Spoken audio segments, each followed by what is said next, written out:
नमस्कार, प्रहार में आपका स्वागत है। मैं हूं आशुतोष पाठक।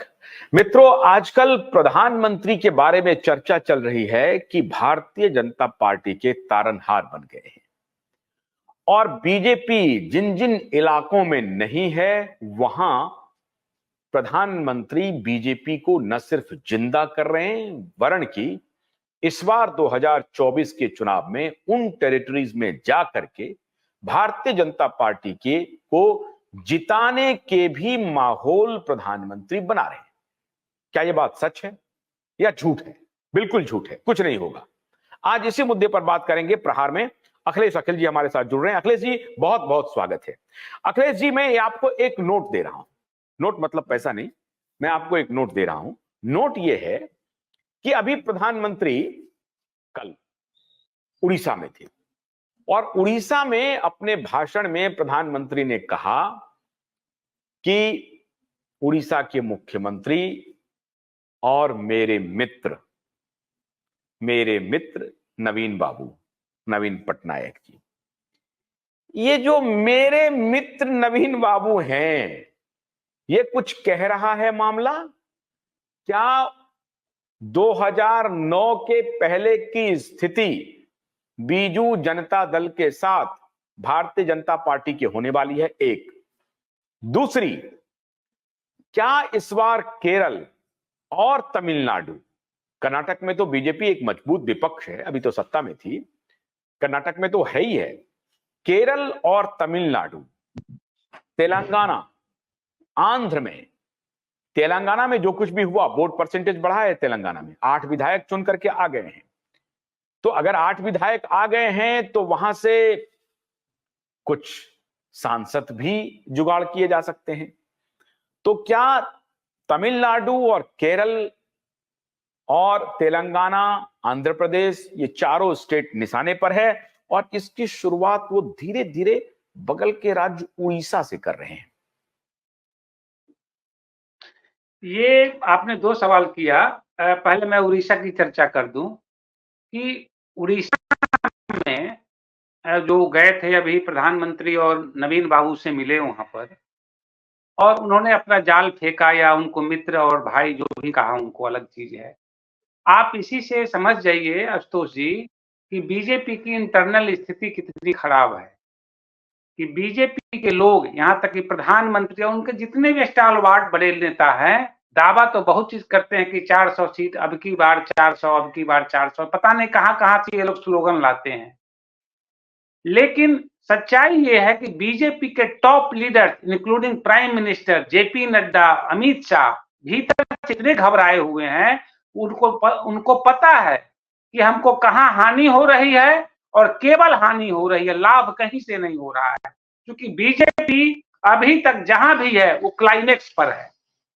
अब उनकी सीटें घटेगी बढ़ेगी कहीं नहीं। अब उड़ीसा की जहां तक बात है तो उड़ीसा में वो नवीन बाबू को चाह रहे हैं कि एनडीए के फोल्ड में हम ले आए।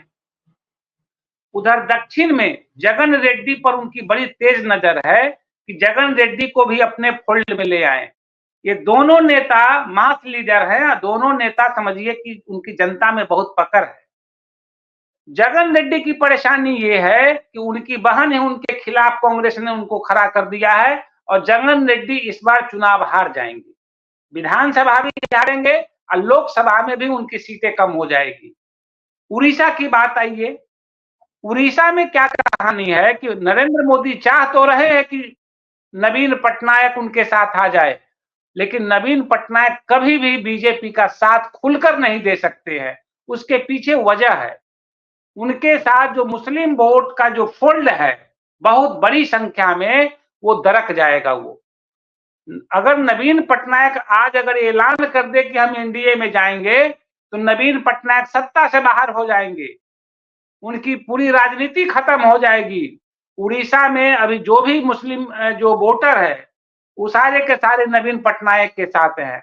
ऐसी स्थिति में नवीन पटनायक यही चाहेंगे कि ठीक है भैया, आप चुनाव लड़ो, अलग से सत्ता बनाओ, सत्ता का बाहर से हम आपको सहयोग जैसे करते आ रहे हैं 15 साल से करते रहेंगे। एक तो ये नौटंकी है और कभी भी खुलकर नवीन पटनायक बीजेपी के साथ नहीं आ सकते हैं। वोट का डर है, मुस्लिम वोट का डर है। दूसरी चीज, यही हाल उनका जगन रेड्डी का है। जगन रेड्डी अगर पर ये जाल भी फेंकते हैं, उनको डराते भी हैं या सहलाते भी हैं, तो जगन रेड्डी बीजेपी के या एनडीए के फोल्ड में हमको लगता है नहीं आ पाएगा, क्योंकि उनके साथ भी मुसलमानों का बहुत बड़ा वोट बैंक जुड़ा हुआ है। और चूंकि बीजेपी के साथ आज जो भी पार्टी जाएगी, मुस्लिम वोट बैंक से वो खत्म हो जाएगा, वो साफ। और ऐसी स्थिति में कांग्रेस को बेटर फायदा हो जाएगा, उड़ीसा में भी फायदा हो जाएगा और वहां भी फायदा हो जाएगा, आंध्रा में। ये मेरी बात माने ये हम माने समझिए कि ये कायदे की बात मैं बता रहा हूं।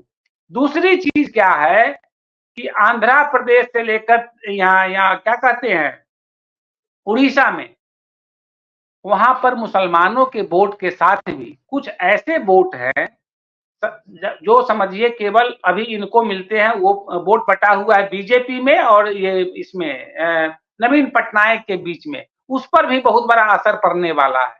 ऐसी स्थिति में नवीन पटनायक को केवल बीजेपी सहला सकती है, उसको अपने अंडर नहीं ला सकती है, एनडीए में उसको नहीं जोड़ सकती है। अगर जोड़ेगी तो उस पार्टी का, नवीन पटनायक का और उसका समझिए खात्मा होगा।